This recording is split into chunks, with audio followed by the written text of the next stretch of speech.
Kuni viimase hetkeni uskusin, et ta on minu sõber, ütleb endine Eesti Kommunistliku Partei Keskkomitee liige, kelle käed värisevad ikka veel 46 aastat hiljem.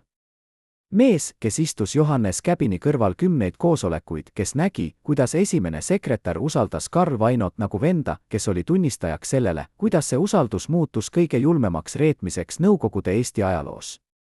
Ma nägin Käbini silmis pisaraid siis, kui ta sai aru, et kõik on läbi. Mitte siis, kui Moskva talle helistis. Vaid siis, kui ta mõistis, kes teda tegelikult müüs. Mida see mees teab, mida meie ei tea? Miks Karl Vaino, keda Käbin oli kasvatanud nagu oma poega, pöördus tema vastu just siis, kui esimene sekretär oli kõige haavatavam? Ja mis juhtus nendel salajasel kohtumisel Moskvas, kust Vaino naasis juba uue võimulubadusega? Arhiivides leidub dokument, mida ei pidanud kunagi eksisteerima. Kood operatsioon vahetus. Kuupäev jaanuar 1978. Allkiri 3 Moskva Keskkomitee liiget ja 1 nimi Tallinnast. Karl Vaino. Dokument kirjeldab detailset plaani, kuidas eemaldada Johannes Käbin võimult ilma avaliku skandaalita, kuidas valmistada ette uut, rangemat juhti, kuidas neutraliseerida kõik Käbini lojaalsed kaadrid. Aga kõige šokeerivam on kuupäev, see dokument koostati 6 kuud enne Käbini ametlikku tagasiastumist. 6 kuud, mil Käbin uskus endiselt, et ta juhib Eestit. 6 kuud, mil Karl Vaino istus tema kõrval koosolekutel ja naeratas. 6 kuud, mil vandenõu küpses vaikselt nagu pomm. Kes veel teadis sellest plaanist? Mitu inimest Käbini lähikonnast olid juba Moskva poolel? Ja miks just Karl Vaino, mees, kelle karjääri Käbin oli ehitanud oma kätega? 1977 detsember. Tallinna talv oli erakordselt karm. Aga Johannes Käbini kabinetis Pikk tänaval oli veel külmem. Esimene sekretär istus oma laua taga ja luges telegramm Moskvast. Mitte ametlikku telegramm. Mitte dokumenti, mis läbiks tavapäraseid kanaleid. See oli isiklik sõnum Mihhail Suslovilt, mehelt, kes oli Nõukogude Liidu ideoloogiline tsaar, mehelt, kelle sõna oli seadus. Seltsimees Käbin, on aeg mõelda puhkusele. Teie tervis nõuab tähelepanu. Käbin luges seda lauset 5 korda. Ta teadis, mida see tähendas. Nõukogude süsteemis ei olnud tee puhkus kunagi lihtsalt puhkus. See oli kood. Kood, mis tähendas lõppu. Aga kuidas Suslov üldse teadis Käbini tervisest? Kes oli talle rääkinud? Käbin oli käinud arstil alles 2 nädalat tagasi, rutiinne kontroll, mida teadsid ainult 3 inimest. Tema isiklik arst. Tema abikaasa. Ja Karl Vaino, kellele Käbin oli maininud seda möödaminnes peale ühte koosolekut. Käisin arstil, kõik korras, aga nad soovitavad rohkem puhata, oli Käbin öelnud. Vaino oli noogutanud kaastundlikult. Te peate end hoidma, Johannes Gustavovitš. Eesti vajab teid tervena. Nüüd, 2 nädala pärast, oli see juhulik vestlus muutunud Moskva telegrammiks. Kas see oli juhus? Või oli keegi kuulanud seda vestlust väga tähelepanelikult? Käbin võttis telefoni ja helistas Vainole. Karl, pean sinuga rääkima. Täna õhtul minu kodus. Vaino vastas kohe, tema hääl oli soe ja muretult. Loomulikult, Johannes Gustavovitš. Mis kell teile sobib? Nad leppisid kokku kell 8. Käbin pani telefoni. Ta ei teadnud veel, et Karl Vaino helistas kohe pärast seda vestlust Moskvasse. Ei teadnud, et tema enda telefon oli pealt kuulatud juba 3 kuud. Ei teadnud, et tema kodu, kuhu ta kutsus oma sõprad usalduslikule vestlusele, oli täis peeneid mikrofon, mida oli paigaldanud Moskva otsesel korraldusel. Õhtu kell 8.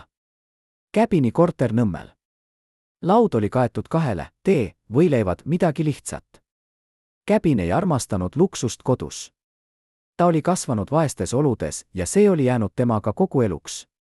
Karl Vaino saabus täpselt. Ta kandis tumesinist ülikonda, mis oli ilmselgelt uus, Moskva õmblustöökojast, mitte Tallinna omast. Käbin pani seda tähele, aga ei öelnud midagi. Nad istusid. Esimesed 5 minutit rääkisid nad ilmast, tööst, igapäevastest asjadest. Siis Käbin võttis välja telegramm. Vaata seda, Karl. Mis sa arvad? Vaino võttis paberi, luges seda aeglaselt. Tema nägu ei muutunud. Mitte üks lihas. See on murettekitav, Johannes Gustavovitš. Aga võib-olla Moskval on õigus. Te olete töötanud nii kõvasti. Võib-olla on tõesti aeg natuke puhata. Käbin vaatas teda otsa. Karl, ma ei räägi puhkusest. Ma räägin sellest, kuidas Suslov teab mu tervise kohta asju, mida ei peaks teadma keegi peale mu arsti. Vaino raputas pead. Johannes Gustavovitš, te olete paranoidne. Moskvas on oma allikad, oma viisid informatsiooni saada. See ei tähenda, et keegi teid reedab. Paranoidne. See sõna jäi Käbini meelde. Hiljem, kui kõik oli läbi, mõistis ta, et see oli esimene otsene vale. Esimene hetk, kui Karl Vaino vaatas talle otsa ja valets teadlikult. Aga sel õhtul Käbin veel uskus. Ta tahtis uskuda. Sest Karl Vaino oli tema projekt. Tema loodud juht. Mees, kelle ta oli toonud komsomoli töötajast partei tippu. Kuidas saaks see mees teda reet? Nad rääkisid veel tund aega. Vaino oli tähelepanelik, kaastundlik, nõuandev. Te peaksite võib-olla tõesti võtma paar nädalat puhkust. Mitte Moskva pärast, vaid enda pärast. Ma saan asju siin ajada, te teate, et võite mulle loota. Käbin noogutas. Võib-olla sul on õigus. Kui Vaino lahkus kell 10 õhtul, kallistas ta Käbinit. Pikk, soe kallistus. Hoolitsege enda eest, Johannes Gustavovitš. Eesti vajab teid. Käbin sulges ukse ja jäi seisma koridori. Midagi oli valesti. Midagi väikest, peaaegu märkamatut. Aga ta ei suutnud sõrmega näidata, mis täpselt. Alles hiljem, kui ka arhiivid avanesid, selgus, et samal õhtul kell 23 helistas Karl Vaino Moskvasse ja andis raporti. Käbin on nõrk. Ta kahtlustab midagi, aga tal pole tõendeid. Soovitan liikuda edasi vastavalt plaanile. Raport lõppes ühe lausega, mis külmutas verd. Ta usaldab mind täielikult. Operatsioon on võimalik. Mida veel Karl Vaino rääkis Moskvale sel ööl? Milliseid Käbini saladusi ta müüs? Ja kui kaua see reetmine oli kestnud enne seda õhtut? Jaanuar 1978. Moskva. Kreml. Ruumis, kuhu ei pääsenud isegi enamik keskkomitee liikmeid, toimus kohtumine. 5 meest laua ümber. Mihhail Suslov, ideoloogia tsaar. Konstantin Tšernenko, Brežnevi paremkäsi. Boris Ponomarjov, rahvusvaheliste suhete juht. Grigori Romanov, Leningradi partei boss. Ja Karl Vaino, Eesti Kommunistliku partei teine sekretär. Mitte esimene. Teine. Mees, kes pidi olema Käbini lojaalne asetäitja. Kohtumine kestis 3 tundi. Protokolli ei pidanud. Aga üks tunnistaja, Suslovi isiklik abi, meenutas hiljem fragmente. Vaino rääkis Käbinist nagu haigusest, mida tuleb ravida. Ta kasutas sõnu nagu natsionalistlikud kalduvused, liberaalsus, kontrollimatus. Ta esitas fakte, kuupäevi, nimesid. Ta oli valmistunud nagu prokurör kohtuistungiks. Suslov kuulas ja tegi märkmeid. Lõpus ta küsis ainult ühe küsimuse. Kas sa oled valmis võtma tema kohta? Vaino ei kõhelnud sekunditki. Jah. Miks Karl Vaino oli nii kindel? Mida Moskva talle lubas? Ja mis hinnaga ta oli nõus Käbinit reetma? Dokumendid näitavad, et Vaino oli käinud Moskvas salaja juba 4 korda enne seda otsustavat kohtumist. 4 korda, mil ta rääkis Käbinile, et läheb puhkusele või kravile. 4 korda, mil ta tegelikult istus Kremli kabinetites ja ehitas oma tulevikku Käbini seljataga. Esimene visiit oli oktoobris 1977. Vaino kohtus Tšernenkoga. Nad rääkisid Eesti olukorrast. Vaino kaebas, et Käbin on liiga pehme, liiga salliv, liiga eestimeelne. Ta lubab kultuuritöötajatel minna liiga kaugele. Ta ei kontrolli piisavalt intelligentsi. Ta unustab, et Eesti on Nõukogude Liidu osa, mitte mingi eraldiseisev üksus. Tšernenko kuulas huviga. Moskva oli juba mõnda aega muretsenud Balti vabariikide pärast. Liiga palju natsionalismi. Liiga palju kohalikku identiteeti. Liiga vähe vene keelt. Käbin oli olnud kasulik oma aja jooksul, ta oli hoidnud Eesti stabiilsena, vältinud rahutusi. Aga nüüd Moskva tahtis midagi muud. Mitte stabiilsust. vaid kontrolli. Täielikku absoluutset kontrolli. Ja Karl Vaino pakkus end selle kontrolli instrumendina. Teine visiit oli novembris. Vaino tõi kaasa dokumente. Nimekiri käbinit vigadest. Kultuuriritused, kus kõlasid liiga eestimeelsed laulud. Kirjanikud, kes avaldasid kahtlaseid tekste. Kunstnikud, kelle töid Moskva pidas formalistlikeks. Iga punkt oli hoolikalt dokumenteeritud. Kuupäevad. Kohad. Nimed. Vaino oli teinud oma kodutööd. Ta oli kogunud materjali nagu detektiiv, kes ehitab süüdistust. Kolmas visiit oli detsembris. Seekord Vaino kohtus juba Susloviga isiklikult. See oli märk. Suslov ei kohtunud lihtsalt kellega tahes. Kui ta kutsus sind oma kabinetti, tähendas see, et sa oled oluline. Või et sa võid saada oluliseks. Nad rääkisid 2 tundi. Suslov küsis Vaino kohta tema tausta, tema veendumusi, tema plaane Eesti jaoks. Vaino vastas täpselt nii, nagu Moskva tahtis kuulda. Eesti peab olema tihedamalt integreeritud Nõukogude Liitu. Vene keel peab saama domineerivamaks. Natsionalistlikud tendentsid peavad olema mahasurud. Käbin on olnud liiga leebe. Mina olen valmis olema range. Suslov noogutas. Kohtumine lõppes käesurutusega. Vaino teadis, et ta oli läbinud testi. 4. visiit oli jaanuaris 1978. See kohtumine 5 mehega. Kohtumine, kus otsustati käbini saatus. Kohtumine, kust Vaino naasis juba tulevase esimese sekretärina. Aga kuidas käbin kõigest sellest ei teadnud midagi? Kuidas oli võimalik, et tema oma teine sekretär käis 4 korda Moskvas ja ta ei märganud midagi kahtlast? Vastus on lihtne ja kohutav. Käbin usks Vainot. Ta usks teda nii täielikult, et ei tulnud pähe kahelda. Ja Vaino kasutas seda usaldust nagu relva. Iga kord, kui ta naasis Moskvast, tuli ta käbini juurde ja rääkis puhkusest või kravist. Ta tõi kaasa väikseid kingitusi, raamatu, pudeli head konikki, midagi isiklikku. Ta küsis käbini tervise kohta. Ta oli tähelepanelik, soe, sõbralik. Ta oli täiuslik näitleja. Ja käbin, kes oli harjunud usaldama oma inimesi, kes oli ehitanud oma karjääri lojaalsusele ja meeskonnatööle, ei suutnud ette kujutada, et keegi võiks teda nii julmalt reeta. Eriti mitte Karl Vaino. Mitte mees, kelle ta oli toonud komsomoli noorukist partei tippu. Mitte mees, kellele ta oli õpetanud kõike, mida teadis poliitikast. Mitte mees, keda ta oli kohanud nagu oma poega. See oli käbini suurim viga. Ja Karl Vaino suurim võit. Veebruar 1978. Tallinn. Eesti Kommunistliku Partei Keskkomitee pleenumi ettevalmistus. Ametlikult oli teemaks majanduslik planeerimine ja tööstuse areng. Aga kulisside taga toimus midagi hoopis muud. Karl Vaino kohtus salaja 3 keskkomitee liikmega. Mehed, kes olid käbinile lojaalsed juba aastaid. Mehed, keda käbin pidas oma sõpradeks. Vaino rääkis nendega otse. Moskva on otsustanud. Käbin läheb. Küsimus on ainult selles, kas te olete meiega või temaga. Kui te olete temaga, lähete koos temaga. Kui te olete meiega, jääte ja teie karjäär jätkub. See oli šantaaž. Puhas, külm, brutaalne šantaaž. Aga see töötas. Üks mees kõhkles 2 päeva. Siis ta helistas Vainole. Ma olen teiega.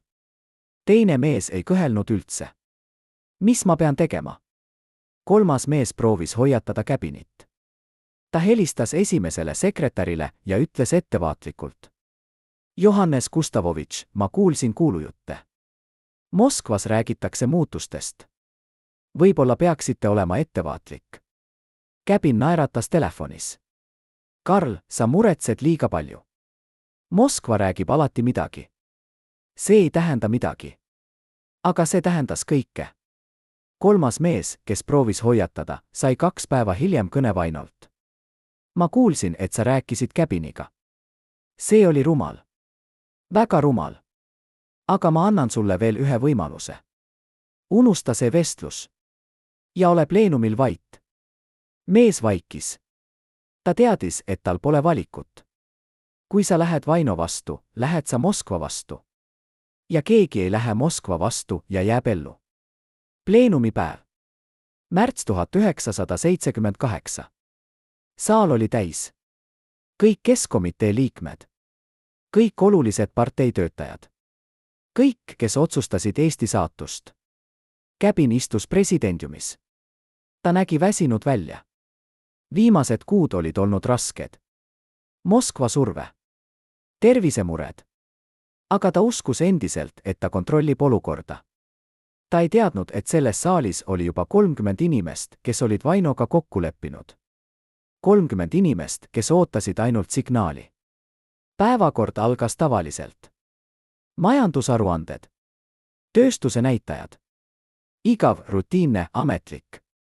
Siis, päevakorrapunkti number 5 juures, tõusis püsti Karl Vaino.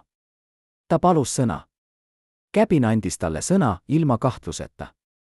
Vaino läks kõnepulti. Ta võttis välja paberi. Ja ta hakkas lugema. Seltsimehed, ma pean tõstatama tõsise küsimuse. Küsimuse meie partei juhtimise kohta. Küsimuse selle kohta, kas me liigume õiges suunas. Saal vaikis.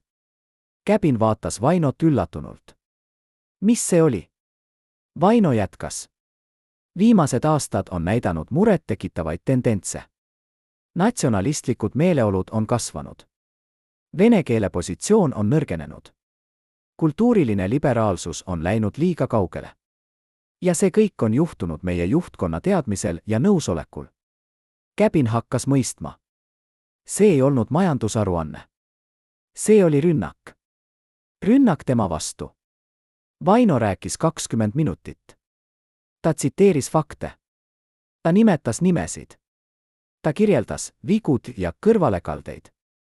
Ja iga lause oli nagu nuga Käpini selga. Lõpus Vaino ütles lause, mis muutis kõik. Ma arvan, et on aeg muutusteks. Aeg uueks juhtimiseks. Aeg, mil Eesti Kommunistlik Partei järgib rangelt Moskva liini ilma kompromissideta. Saal oli vait nagu hauatagune. Käpin istus ja vaatas Vainot. Tema nägu oli kahvatu. Tema käed värisesid kergelt. Ta mõistis nüüd kõike. Kõiki neid Moskva visiite. Kõiki neid sõbralikke vestlusi. Kõiki neid kallistusi ja naeratusi. Kõik oli olnud vale. Kõik oli olnud ettevalmistus selleks hetkeks. Vaino istus. Teine Keskkomitee liige tõusis. Siis kolmas. Siis neljas. Üksteise järel nad toetasid Vaino sõnu. Üksteise järel nad kritiseerisid Käpinit. Mõned ettevaatlikult. Mõned otse. Aga kõik ühes suunas. Käpin pidi minema. Kas keegi kaitses teda? Kas keegi tõusis ja ütles, et see on ebaõiglane? Jah. 2 meest. 2 vana partei töötajat, kes olid Käpiniga koos töötanud 20 aastat. Nad rääkisid Käpini teenete kohta. Nad meenutas, kuidas ta oli hoidnud Eestit stabiilsena. Kuidas ta oli ehitanud majandust. Kuidas ta oli olnud lojaalne Moskvale. Aga nende hääled kadusid saali külmuses. Keegi ei aplodeerinud. Keegi ei toetanud. Nad istusid ja vaikisid. Ja kui pleenumi lõpus hääletati, oli tulemus selge. 35 häält Käpini vastu. 10 häält tema poolt. 5 erapooletut. Johannes Käpin oli kaotanud. Õhtu pärast pleenumit. Käpin istus oma kabinetis. Tühi. Vaikne. Tume. Ta ei olnud süüdanud tuld. Ta lihtsalt istus ja vaatas aknast välja. Tallinna tuled. Linn, mida ta oli juhtinud 30 aastat. Linn, mis nüüd kuulus kellelegi teisele. Keegi koputas uksele. Edasi. Karl Vaino astus sisse. Ta nägi välja rahulik, peaaegu kaastundlik. Johannes Gustavovitš, ma tahtsin teiega rääkida. Käpin ei pööranud pead. Mida sa tahad, Karl? Tulla vaatama oma võitu. Vaino sulges ukse. See ei olnud isiklik. See oli poliitiline. Te peate seda mõistma. Käpin pöördus lõpuks. Tema silmad olid punased. Isiklik. Karl, ma kasvatsin sind. Ma õpetasin sulle kõike. Ma usaldasin sind rohkem kui kedagi teist. Ja sina müüsid mind Moskvale nagu kaupa. Vaino raputas pead. Ma tegin seda, mis oli vajalik Eesti jaoks. Te olite muutunud liiga pehmeks. Moskva ei usalda enam teid. Kui ma poleks seda teinud, oleks keegi teine teinud. Ja siis oleks teie saatus olnud palju hullem. Käbin naeratas kibedalt. Nii et sa päästsid mind. Kas ma peaksin olema tänulik? Vaino ei vastanud. Ta seisis seal, külm ja kaugel. Mees, keda Käbin oli tundnud aastaid, oli kadunud. Selle asemel seisis seal võõras. Bürokraat. Karjäärist. Mees, kes oli valmis ohverdama kõik võimu nimel. Mine ära, Karl. Ma ei taha sind enam näha. Vaino noogutas. Ta pöördus ja läks ukse poole. Aga uksel ta peatus. Johannes Gustavovitš, üks asi veel. Moskva palus mul teile öelda. Te saate korteri. Pensioni. Rahulikku elu. Aga te peate vaikima. Mitte mingeid intervjuusid. Mitte mingeid mälestusi. Mitte mingeid kaebusi. Kui te vaiki, jääte rahule. Kui te räägite, et... Ta ei lõpetanud lauset. Ei olnud vaja. Käbin ei vastanud. Vaino lahkus. Uks sulges vaikselt. Ja Johannes Käbin jäi üksi oma tühja kabinetti. Mees, kes oli olnud Eesti kõige võimsam inimene 30 aastat, oli nüüd lihtsalt pensionär. Mees, keda oli reetanud tema oma õpilane. Kas Käbin nuttis sel ööl? Tunnistajad ütlevad jah. Tema abikaasa leidis ta hommikul magamistoast, silmad punased, nägu kahvatu. Ta ei olnud maganud kogu ööd. Ta oli lihtsalt istunud ja mõelnud. Mõelnud sellest, kuidas kõik läks nii valesti. Kuidas ta ei näinud seda tulevat. Kuidas Karl Vaino, tema oma projekt, tema oma loodud juht, oli muutunud tema hävitajaks. Aga kõige valusamalt oli mõelda sellest, et ta oli aidanud seda ise kaasa. Iga kord, kui ta oli edutanud Vainot. Iga kord, kui ta oli õpetanud talle poliitikat. Iga kord, kui ta oli usaldanud teda. Ta oli ehitanud oma hävitaja oma kätega. Mida Johannes Käbin mõtles nendel viimtel tundidel võimul? Kas ta kahetses midagi? Kas ta oleks saanud midagi teha teisiti? Ja kas Karl Vaino tundis kunagi kahetsust selle eest, mida ta tegi mehele, kes oli teinud temast selle, kes ta oli? Aprill 1978. Karl Vaino esimene päev Eesti Kommunistliku Partei esimese sekretärina. Sama kabinet, kus veel 2 nädalat tagasi istus Johannes Käbin. Samad mööblid. Sama vaade aknast. Aga kõik oli muutunud. Vaino istus laua taga ja vaatas dokumenti, mis oli just saabunud Moskvast. Juhised uuele esimesele sekretärile. 8 lehekülge detailseid korraldusi. Esimene punkt, alustada kohest venestamise programmi hariduses ja kultuuris. Teine punkt, neutraliseerida natsionalistlikud elemendid intelligentsi seas. 3. punkt, suurendada vene keele kasutamist kõigis ametlikes sfäärides. Vaino luges ja tegi märkmeid. Ta ei kõhelnud. Ta ei küsinud, kas see on õige. Ta lihtsalt täitis korraldusi. Täpselt nii, nagu Moskva ootas. Aga üks lause dokumendis pani ta hetkeks peatuma. Eelmine juhtkond oli liiga leebe. Teie ülesanne on näidata, et uus aeg on saabunud. Vaino mõistis. Ta ei olnud valitud sellepärast, et ta oli parem juht kui Käbin. Ta oli valitud sellepärast, et ta oli külmem. Karmim. Valmis tegema asju, mida Käbin ei oleks kunagi teinud. Kas Karl Vaino mõistis sel hetkel, millise hinnaga ta oli ostnud oma võimu? Kas ta mõtles Johannes Käbinile, kes istus nüüd oma Nõmme korteris ja vaatas tühja tulevikku?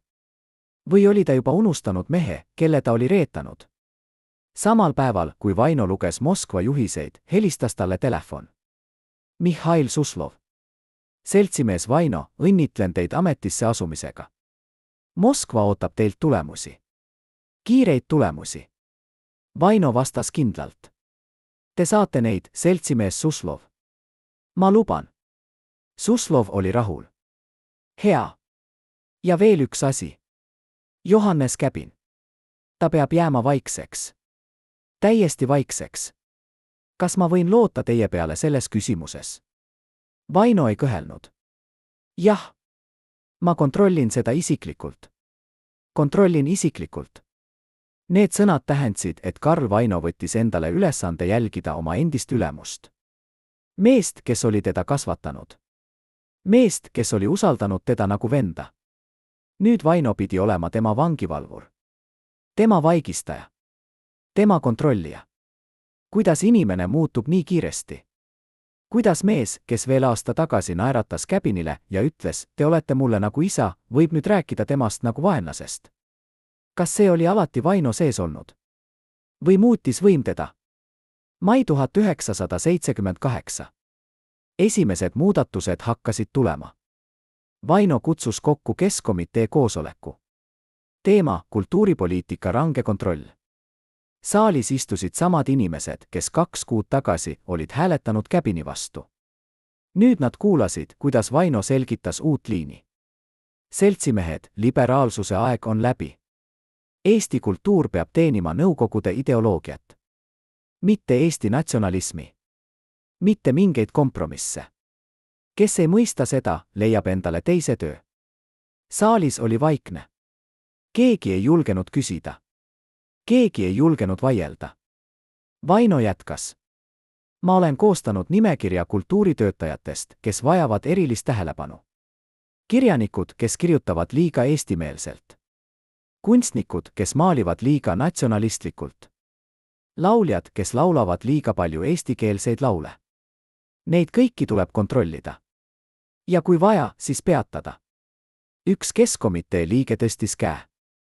Vana mees, kes oli töötanud kultuurivaldkonnas 30 aastat. Seltsimees Vaino, aga kas see ei ole liiga range? Eesti kultuur on alati olnud oluline osa meie identiteedist. Isegi nõukogude ajal. Vaino vaatas teda külmalt. Seltsimees, kas te küsitle minu otsuseid? Või Moskva otsuseid? Vana mees vaikus. Ta mõistis, et ta oli teinud vea. Vaino jätkas. Eesti identiteet on oluline. Aga ainult siis, kui see teenib nõukogude huve. Mitte siis, kui see muutub natsionalismiks. Koosolek lõppes. Inimesed lahkusid vaikselt. Keegi ei rääkinud. Keegi ei vaadanud teisele otsa. Nad kõik mõistsid. Uus aeg oli tõesti saabunud. Ja see aeg oli külm. Aga üks inimene ei lahkunud kohe. Ta jäi ootama, kuni kõik teised olid läinud. Siis ta läks Vaino juurde. Karl Petrovitš, kas ma võin teiega rääkida? Vaino vaatas teda. Räägi. Mees kõhkles. See nimekiri kultuuritöötajatest. Seal on inimesi, kes on olnud lojaalsed. Kes ei ole kunagi teinud midagi valesti. Miks nad on seal? Vaino võttis välja paberi. Vaata seda. Iga nimi siin on põhjendatud. Iga inimene on teinud midagi, mis on kahtlane. Võib-olla mitte kriminaalset. Aga kahtlast. Mees luges nimekirja. Seal oli 50 nime. Kirjanikud. Kunstnikud.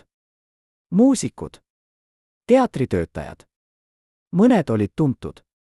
Mõned vähem tuntud. Aga kõik olid inimesed, kes olid loonud midagi olulist Eesti kultuurile. Aga Karl Petrovitš, mõned neist on teie sõbrad. Ma mäletan, kuidas te käisite nende kontsertidel. Kuidas te kiitsite nende töid. Vaino sulges kausta. See oli enne. Nüüd on teised ajad. Ja nüüd ma teen seda, mis on vajalik. Mees mõistis, et tal pole mõtet jätkata. Ta lahkus. Ja Karl Vaino jäi üksi oma kabinetti. Ta vaatas nimekirja veel kord. 50 nime. 50 inimest, kelle elu ta oli valmis hävitama. Mitte sellepärast, et nad olid teinud midagi kuritegelikku. Vaid sellepärast, et Moskva tahtis seda. Ja Karl Vaino oli mees, kes täitis Moskva tahtmist. Kas ta tundis midagi sel hetkel? Kas ta mõtles, et need on inimesed, mitte lihtsalt nimed paberil? Või oli ta juba muutunud masinaks, mis täitis korraldusi ilma tunneteta? Juuni 1978. Johannes Käbin istus oma Nõmme korteris. 2 kuud pärast tagasiastumist. 2 kuud vaikust. 2 kuud, mil ta ei olnud käinud kusagil. Ei olnud kohtunud kellegagi. Ei olnud rääkinud kellegagi peale oma abikaasa. Ta elas nagu kummitus. olemas, aga nähtamatu. Aga sel päeval ta otsustas midagi teha. Ta võttis telefoni ja helistas ühele vanale sõbrale. Mees, kellega ta oli töötanud 20 aastat. Mees, keda ta oli pidanud lojaalseks. Tere, see on Johannes. Ma tahtsin küsida, kas sa saaksid tulla külla? Ma tahaksin rääkida. Teisel pool oli vaikus. Siis vastus. Johannes Gustavovitš, ma ei tea, kas see on hea mõte. Asjad on muutunud. Ma ei taha probleeme. Käbin mõistis. Sa kardad. Sa kardad, et kui sa kohtud minuga, siis Vaino saab teada. Mees ei vastanud. Aga vaikus oli vastus. Käbin pani telefoni. Ta istus ja mõtles. Isegi tema vanad sõbrad kartsid teda nüüd. Isegi inimesed, kellega ta oli jaganud aastaid, ei julgenud temaga rääkida. Karl Vaino oli muutnud ta katkuhaigeks. Inimeseks, keda tuli vältida. Aga Käbin ei andnud alla. Ta helistas teisele sõbrale. Sama vastus. Kolmandale. Sama vastus. 4. 5. 6. Kõik ütlesid ei. Kõik kartsid. Kõik olid saanud sõnumi. Johannes Käbin on mineviku inimene. Ja minevikuga ei tohi suhelda. Lõpuks Käbin helistas ühele mehele, kes oli olnud tema kõige lähedasem nõunik. Mees, kellega ta oli jaganud kõige sügavamaid mõtteid. Mees, keda ta oli pidanud peaaegu vennaks. Palun, tule külla. Ma vajan kedagi, kellega rääkida. Mees kõhkles. Siis ta ütles vaikselt. Johannes Gustavovitš, ma ei saa. Vaino käskis. Ta ütles kõigile, kes olid teie lähedased. Kui me kohtume teiega, kaotame oma töö. Ma ei saa seda endale lubada. Mul on pere. Lapsed. Ma ei saa. Käbin sulges silmad. Ma saan aru. Ära muretse. Ta pani telefoni. Ja sel hetkel ta mõistis täielikult. Ta oli täiesti üksi. Karl Vaino ei olnud lihtsalt võtnud tema võimu. Ta oli võtnud tema sõbrad. Tema kontaktid. Tema elu. Ta oli muutnud Johannes Käbini tühjuseks. Kas see oli Vaino plaan algusest peale?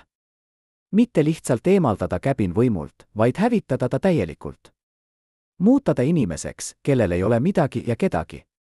Juuli 1978. Karl Vaino sai raporti. Johannes Käbin on proovinud võtta ühendust 6 endise kolleegiga. Kõik keeldusid kohtumisest. Vaino luges ja noogutas. Hea. Jätkake jälgimist. Ma tahan teada iga tema sammu. Raport oli koostanud kapo-ohvitser, kes oli määratud spetsiaalselt Käbini jälgimiseks. Jah, Johannes Käbinil oli isiklik jälgija. Mees, kes käis tema järel, kuulas tema telefone, kontrollis tema kirju. Kõik Moskva korraldusel. Ja kõik Karl Vaino heakskiidul. Vaino võttis telefoni ja helistas Moskvasse. Suslov. Seltsimees Suslov, raporteerin. Käbin on isoleeritud. Ta ei kohtu kellegagi. Ta ei räägi kellegagi. Ta on täiesti kontrolli all. Suslov oli rahul. Suurepärane, seltsimees Vaino. Te teete head tööd. Jätkake samas vaimus. Vaino pani telefoni. Ta tundis rahulolu. Ta oli täitnud Moskva korralduse. Ta oli neutraliseerinud Johannes Käbini.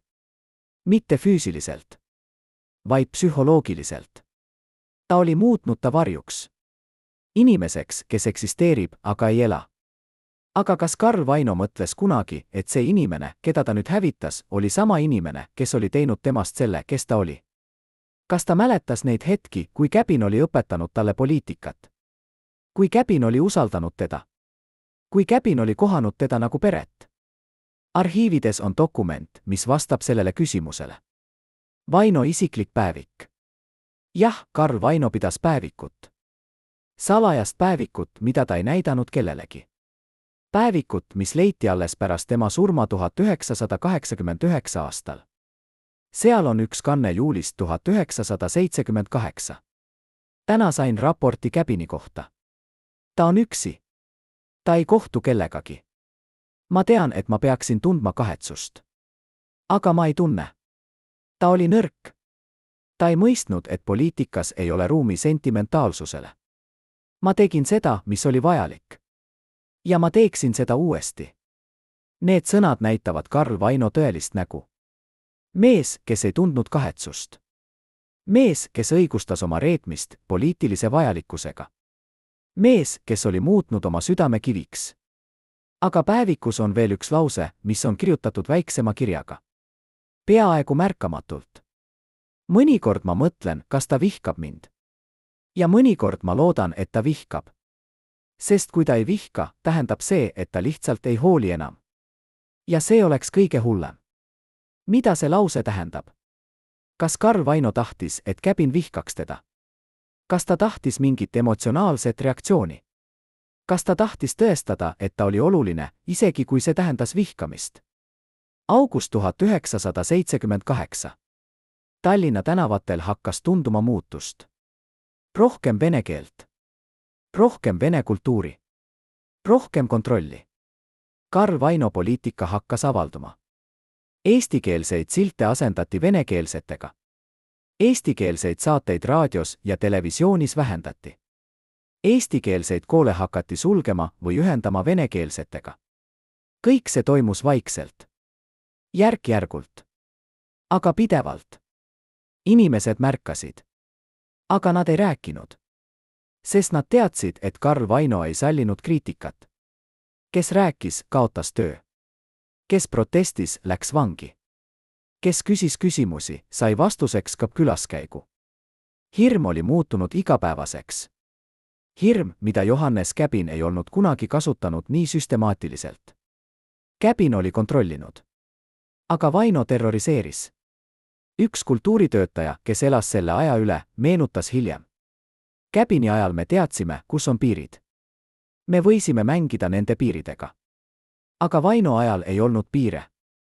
Oli ainult keeld. Kõik, mis ei olnud otseselt lubatud, oli keelatud. Ja isegi see, mis oli lubatud, võis homme olla keelatud.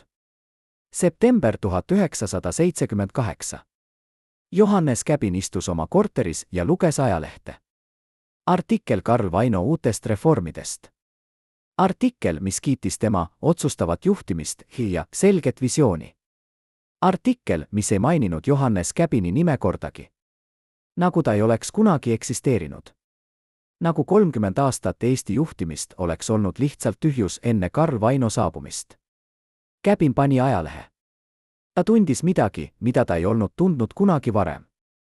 Mitte viha. Mitte kurbust. Vaid tühjust. Täielikku absoluutset tühjust. Ta oli olnud Eesti kõige võimsam inimene. Nüüd ta oli mitte keegi. Ja kõige hullem oli see, et inimene, kes oli teinud temast mitte keegi, oli tema oma loodud. Kas Johannes Käbin kahetses midagi? Kas ta mõtles, et ta oleks pidanud olema karmim? Rangemalt. Kas ta oleks pidanud nägema Karl Vaino tõelist nägu varem? Või oli see lihtsalt saatus, et iga juht loob oma hävitaja? Oktoober 1978. Moskva. Kreml. Suur saal, kus toimus Nõukogude Liidu kommunistliku partei keskkomitee pleenumi. Saal oli täis võimsaid mehi, need, kes otsustasid 300 miljoni inimese saatust. Seal oli Leonid Brežnev, juba haige ja väsinud, aga endiselt juht. Seal oli Mihhail Suslov, ideoloogiline tsaar. Seal oli Andrei Gromõko, välisminister. Ja seal, tagumises reas, istus Karl Vaino. Esimest korda Kremli pleenumil Eesti esimese sekretärina. Ta istus ja kuulas, kuidas Brežnev rääkis rahvuste poliitikast. Kuidas Suslov rääkis ideoloogilisest puhtusest. Kuidas Gromõko rääkis välisvaenlastest, kes üritavad õõnestada Nõukogude süsteemi. Aga kõige huvitavam oli see, mis toimus vaheajal. Suslov kutsus Vaino eraldi ruumi. Seal oli veel 3 meest. Kõik keskkomitee sekretärid. Kõik vastutasid rahvusküsimuse eest. Suslov rääkis otse. Seltsimees Vaino, Moskva on rahul teie tööga. Aga meil on uus ülesanne. Balti vabariigid Eesti, Läti, Leedu on muutunud liiga iseseisvaks. Liiga natsionalistlikuks. Me vajame seal rangemat kontrolli. Te olete esimene, kes alustab seda protsessi Eestis. Aga te ei tohi peatuda. Te peate minema kaugemale. Vaino kuulas tähelepanelikult. Kui kaugele, seltsimees Suslov? Suslov vaatas teda külmalt. Nii kaugele, kui vaja. Eesti keel peab muutuma teisejärguliseks. Vene keel peab olema domineeriv. Eesti kultuur peab teenima Nõukogude huve, mitte Eesti natsionalismi. Ja kõik, kes ei nõustu, peavad kaduma. Kas ma olen selge? Vaino noogutas. Täiesti selge. Suslov naeratas. Hea. Sest kui te ei suuda seda teha, leiame me keegi, kes suudab. Kas te mõistate? Vaino mõistis. See ei olnud lihtsalt korraldus. See oli hoiatus. Kui ta ei täida Moskva ootusi, läheb ta samamoodi nagu käbin. Või hullemgi. Kas Karl Vaino tundis hirmu sel hetkel? Kas ta mõistis, et ta oli muutunud Moskva mänguasjaks? Et ta ei olnud enam juht, vaid lihtsalt täitja? Või oli ta juba nii sügaval, et tal ei olnud enam valikut? Samal ajal Tallinnas. Johannes Käbin sai külalise. Esimene külastaja 6 kuu jooksul. Mees, kes koputas uksele õhtul kell 9. Käbin avas. Ees seisis noor mees, keda ta ei tundnud. Johannes Gustavovitš. Minu nimi on Jüri. Ma olin üks teie nõunikest. Ma töötasin kultuuriosakonna. Ma tahtsin teiega rääkida. Käbin vaatas teda kahtlustavalt. Miks? Kõik teised kardavad mind. Miks sina ei karda? Jüri astus sisse. Sest ma näen, mis toimub. Ma näen, kuidas Vaino hävitab kõike, mida te ehitasite. Ja ma ei saa enam vaikida. Nad istusid. Jüri rääkis. Ta rääkis sellest, kuidas Vaino oli alustanud süstemaatilist puhastust kultuurivaldkonnas. Kuidas kirjanikke suruti. Kuidas kunstnikke ähvardati. Kuidas muusikuid keelustati. Ta kasutab teie nimelist. Ta ütleb, et te olite liiga pehme. Et te lubasite natsionalismil kasvada. Et nüüd on aeg parandada teie vigu. Aga tegelikult ta lihtsalt hävitab kõike, mis on eestilik. Käbin kuulas vaikselt. Tema nägu ei muutunud. Aga tema käed värisesid kergelt. Mida sa tahad, et ma teeksin? Ma ei ole enam keegi. Mul ei ole võimu. Mul ei ole kontakte. Ma olen lihtsalt vana mees, keda kõik kardavad. Jüri vaatas teda otsa. Aga teil on hääl. Te võiksite rääkida. Te võiksite kirjutada. Te võiksite rääkida tõtt sellest, mis toimub. Käbin raputas pead. Ja siis? Siis Vaino saadab mind Siberisse. Või hullemgi. Ma olen juba kaotanud kõik. Ma ei taha kaotada oma elu. Jüri vaikis. Ta mõistis. Käbin oli murtud. Täielikult, absoluutselt murtud. Mees, kes oli juhtinud Eestit 30 aastat, ei julgenud enam avada suud. Aga siis Käbin ütles midagi, mis pani Jüri külmaks jooksma. Aga ma võin rääkida sulle. Ma võin rääkida tõtt. Ja sina võid seda edasi anda. Mitte avalikult. Aga vaikselt. Inimeselt inimesele. Nii et inimesed teaksid, mis tegelikult juhtus. Nii et nad teaksid, kes Karl Vaino tegelikult on. Kas see oli Johannes Käbini viimane vastulöök? Kas ta otsustas, et kui ta ei saa võidelda avalikult, võitleb ta varjus? Või oli see lihtsalt meeleheide, viimane katse tunda, et ta on veel oluline? Jüri ja Käbin rääkisid 3 tundi. Käbin rääkis kõike. Kuidas Vaino oli käinud Moskvas salaja. Kuidas ta oli ehitanud vandenõu. Kuidas ta oli müünud Käbini Suslovile. Kuidas ta oli lubanud olla karmim, külmem, lojaalsem Moskvale, kui Käbin kunagi oli olnud. Jüri kuulas ja meretäis. Ta ei olnud teadnud, kui sügav see reetmine oli. Kui planeeritud. Kui külm. Kui Jüri lahkus keskööl, ütles Käbin talle viimased sõnad. Ole ettevaatlik. Vaino jälgib kõiki. Kui ta saab teada, et sa käisid siin, oled sa läbi. Aga kui sa suudad rääkida tõtt, siis võib-olla minu elu ei olnud täiesti mõttetu. Jüri noogutas. Ta lahkus vaikselt. Ja Johannes Käbin jäi üksi. Aga esimest korda 6 kuu jooksul ta ei tundnud end täiesti tühjana. Ta oli teinud midagi. Väikest. Peaaegu nähtamatut. Aga midagi. Kas KP teadis sellest kohtumisest? Kas Karl Vaino sai raporti? Arhiivid näitavad jah. Järgmisel hommikul oli Vaino laual raport. Johannes Käbin võttis vastu külalise. Jüri Tamm, kultuuriosakonna nooremtöötaja. Kohtumine kestis 3 tundi. Sisu teadmata. Vaino luges ja helistis KP-le. Ma tahan teada, mida nad rääkisid. Pange Tamme telefon pealt kuulama. Jälgige tema kontakte. Ja kui ta teeb midagi kahtlast, teatage kohe. November 1978. Jüri Tamm istus oma väikeses korteris ja mõtles. Ta teadis, et ta oli ohtlikus olukorras. Ta teadis, et Vaino võis juba teada tema kohtumisest Käbiniga. Aga ta otsustas riskida. Ta hakkas rääkima. Mitte avalikult. Mitte koosolekutel. Vaid vaikselt, usalduslikult inimeselt inimesele. Ta rääkis oma sõpradele. Oma kolleegidele. Inimestele, keda ta usks. Ta rääkis tõtt Karl Vaino reetmisest. Tõtt sellest, kuidas Vaino oli müünud Käbini Moskvale. Tõtt sellest, kuidas Vaino oli lubanud hävitada kõike, mis oli eestilik. Esialgu inimesed kuulasid skeptiliselt. Kuidas sa tead? Kust sul on see informatsioon? Jüri ei saanud öelda, et ta oli kohtunud Käbiniga. See oleks pannud Käbini ohtu. Nii et ta ütles lihtsalt. Ma tean inimesi, kes teavad. Usalda mind. Mõned uskusid. Mõned ei uskunud. Aga sõna hakkas levima. Vaikselt. Peaaegu nähtamatult. Aga pidevalt. Detsember 1978. Karl Vaino sai uue raporti. Jüri Tamm levitab kuulujutte teie kohta. Ta väidab, et te reetisite Käbini. Ta väidab, et te olete Moskva käsilane. Ta räägib seda vähemalt 10 inimesele. Vaino luges ja tundis viha. Esimest korda pärast võimu haaramist ta tundis, et keegi julges teda kritiseerida. Keegi julges rääkida tõtt. See oli vastuvõetamatu. Ta võttis telefoni ja helistas KP ülemale. Ma tahan, et Jüri Tamm oleks vahistatud. Kohe. KP ülem kõhkles.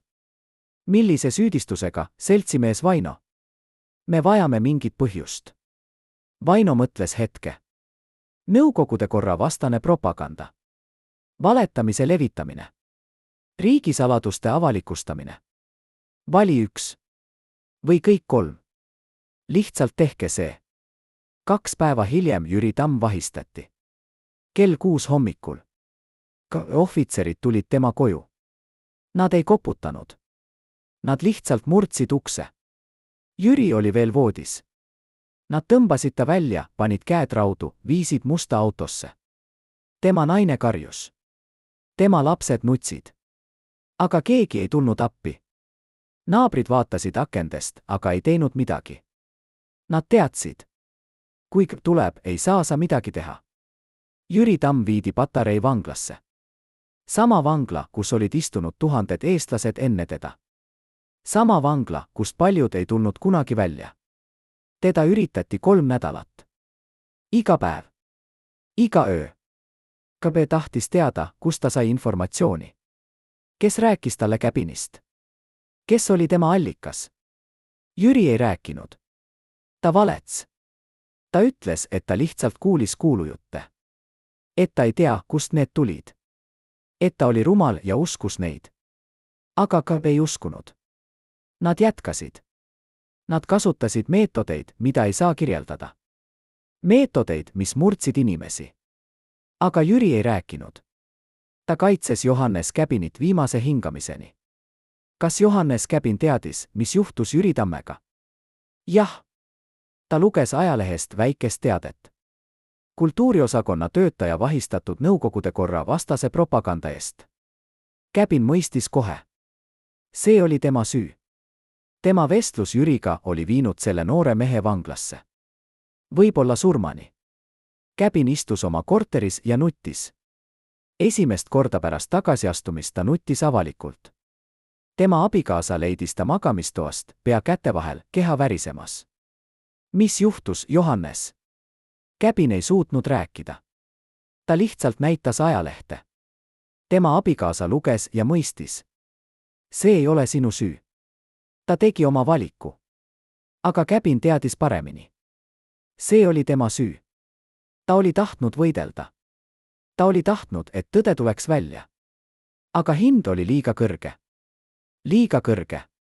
Kas Karl Vaino teadis, et Jüri Tamme allikas oli Johannes Gabin? Arhiivid näitavad, ta kahtlustas. Aga tal ei olnud tõendeid. Ja ta ei saanud vahistada endist esimest sekretäri ilma Moskva loata. Nii et ta otsustas teha midagi muud. Ta otsustas muuta Gabini elu veel raskemaks. Jaanuar 1979. Johannes Gabin sai kirja. Ametlik kiri Eesti Kommunistliku Partei Keskkomiteelt. Allkirjastatud Karl Vaino poolt.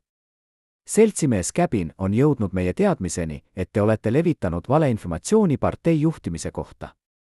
See on tõsine rikkumine. Me hoiatame teid.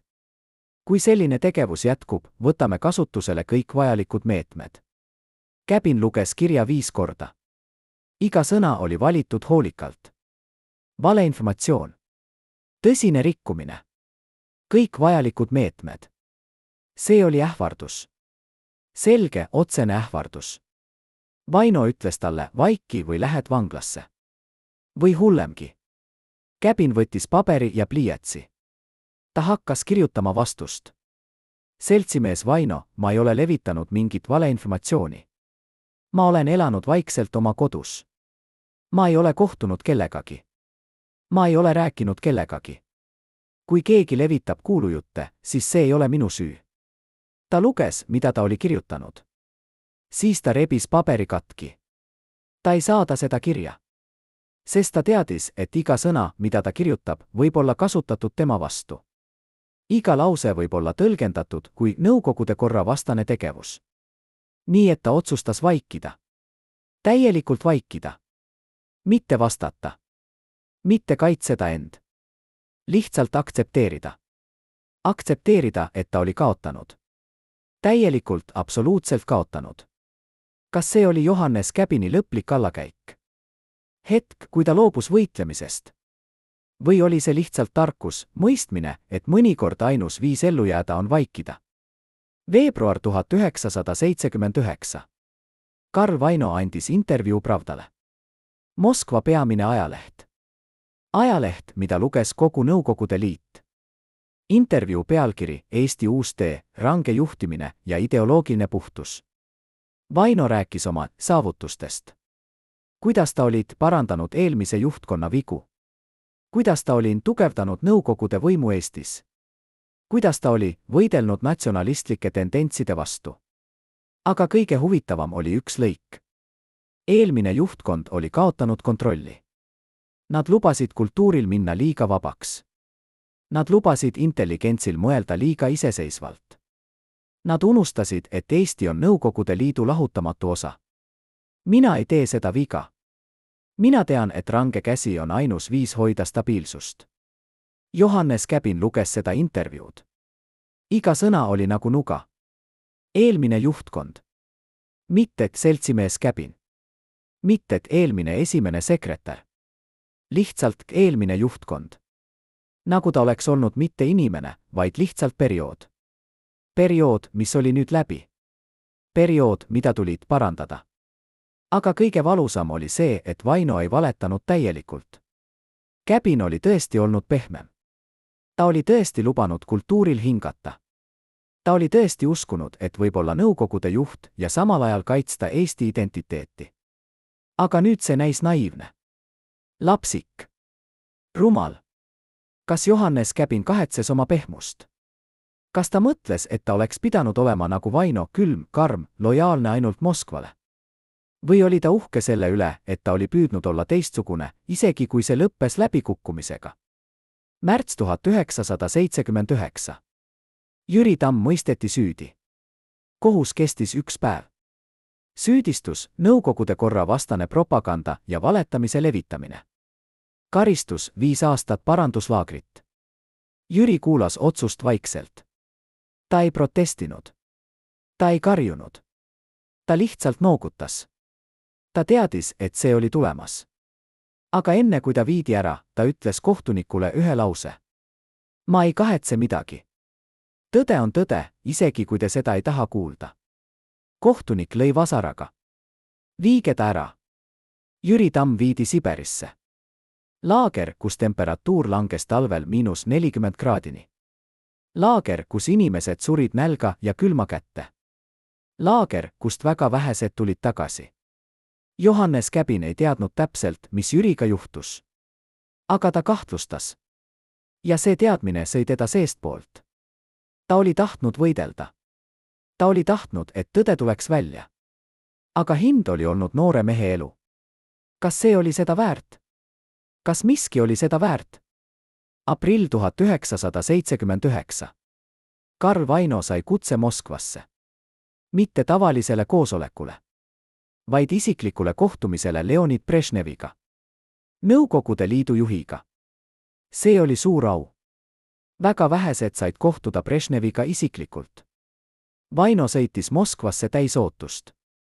Ta teadis, et see kohtumine võis tähendada tema karjääri järgmist sammu. Võib-olla Moskva positsioon. Võib-olla midagi veel suuremat. Kohtumine toimus Kremlis. Brežnevi isiklikus kabinetis. Ruum oli suur, luksuslik, täis antiikset mööblit. Brežnev istus oma laua taga. Ta nägi välja vana ja haige. Tema käed värisesid kergelt. Tema hääl oli nõrk. Aga tema silmad olid endiselt teravad. Seltsimees Vaino, istuge. Ma tahtsin teiega rääkida. Vaino istus. Ta oli närviline, kuigi püüdis seda mitte näidata. Brežnev rääkis aeglaselt. Moskva on rahul teie tööga Eestis. Te olete näidanud, et te olete lojaalne. Et te olete valmis tegema raskeid otsuseid. Et te ei karda olla karm. Vaino noogutas. Tänan teid, seltsimees Brežnev. Ma teen alati seda, mis on vajalik. Brežnev naeratas kergelt. Jah, ma tean. Aga ma tahan teada, kas te olete valmis minema veel kaugemale. Balti vabariigid on endiselt probleem. Liiga palju natsionalismi. Liiga palju kohalikku identiteeti. Me vajame seal täielikku kontrolli.